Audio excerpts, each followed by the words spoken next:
Nahum Chapter 3. Woe to the bloody city! It is all full of lies and robbery. Its victim never departs. The noise of a whip and the noise of rattling wheels, of galloping horses, of clattering chariots. Horsemen charge with bright sword and glittering spear. There is a multitude of slain, a great number of bodies, countless corpses.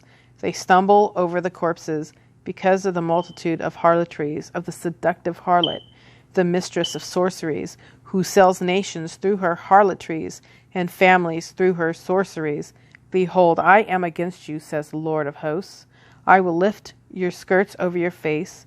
I will show the nations your nakedness and the kingdoms your shame.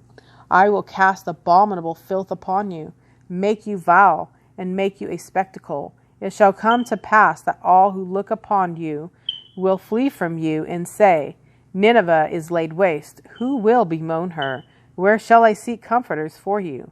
Are you better than No, Ammon, that was situated by the river, that had the waters around her, whose rampart was the sea, whose wall was the sea?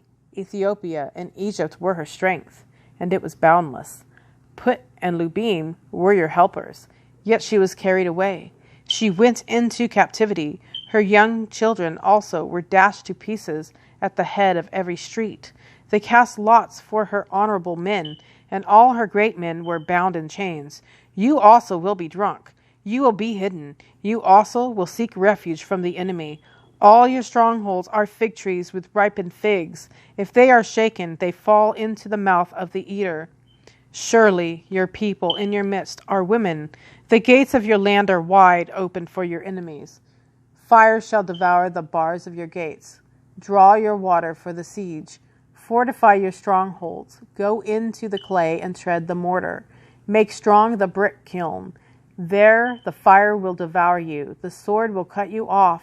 It will eat you up like a locust. Make yourself many, like the locusts. Make yourself many, like the swarming locusts. You have multiplied your merchants more than the stars of heaven. The locust plunders and flies away. Your commanders are like swarming locusts, and your generals like great grasshoppers, which camp in the hedges on a cold day. When the sun rises, they flee away, and the place where they are is not known. Your shepherds slumber, O king of Assyria. Your nobles rest in the dust. Your people are scattered on the mountains, and no one gathers them. Your injury has no healing. Your wound is severe. All who hear news of you will clap their hands over you, for upon whom has not your wickedness passed continually?